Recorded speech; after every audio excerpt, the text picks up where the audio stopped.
The Kawaki vs Borushiki part of the story was apparently meant to be the climatic fight of this arc, and everything from now on could involve less fighting and more tension and exposition. The coming chapters could reveal a lot of info about Amado's past, the fate of Kama brothers, Eida's master plan and Code's true power. So today we are gonna predict some of that stuff. Subscribe if you want more of this content, and let's begin.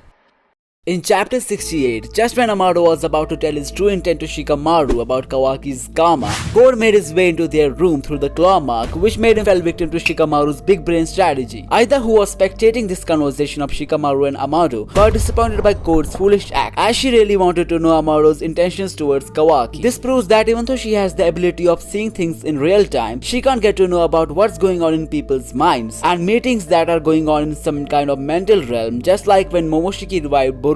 This flaw in the ability of Eida will soon provide a great advantage to Boruto, cause if he is able to contact his peers just like Momoshiki talked to him before, then it would be a lot easier for them to defeat this new enemy. Coming on to the cliffhanger of chapter 68, Eida appeared through Code's claw mark and Amado was literally scared to death upon seeing her. It seemed like Amado's biggest nightmare had came true in the form of this moon-eyed girl, and this cliffhanger was easily one of the best cliffhangers of the series. If we think about Eida's disappointment when Code interrupted Shikamaru and Amado, it seems like Eida is really curious about Amado's plans with Kawaki. This could mean that the life of the old scientist is not in danger for the time being, cause before unlocking Code's limiters, he will be forced to reveal his whole plan and the reason he gave Kawaki the new karma. Talking about the events we are about to witness in chapter 69 and beyond, I think Shikamaru will be charmed by Eida's ability, so he won't interfere in her conversation with Amado. A proper backstory of Eida that would explain her connection to the old scientist could be the main highlight of this chapter. We could get to know about some of the Amado's darkest secrets, but his connection with the Otsutsukis and the reason he gave Kawaki the karma will continue to remain a mystery for the time being. After Amado is interrogated, Code and Eida would decide to take him to their hideout, and I don't think Naruto, Sasuke or any other person would come in their way, cause there must be a reason for Sasuke to properly figure out Code's hideout location, and maybe the good guys will be raiding there sometime in the future. But the only person who could come in between Eida and Code's plan is Delta. Since she is a newly modified cyborg that's completely on Konoha's side, Eida's charming ability will most likely not work on her. So maybe we could see a bit of action in this chapter as Eida will use some of her unseen abilities against Delta, or maybe she will simply drag her brother Daemon into the fight to deal with Delta and her main focus will be on Kawaki and Amado. So if the ability of the moon-eyed girl works on Shikamaru and not on Amado, then either the old scientist is related to Otsutsukis or Eida herself. Shikamaru falling for Eida could also make him work in her favor, like by leading her to Kawaki and allowing her to take him away. As we know, Shikamaru wants Kawaki gone while Eida wants Kawaki as a life partner. So keeping in mind the IQ level of Shikamaru, deciding to let Eida take away Kawaki could really be seen as a wise decision. And if things work out like that, Code and Eida would be carrying off not one but two individuals from Konoha. After Amado is taken to Code's place, chances are he won't open his mouth even after terrible interrogation,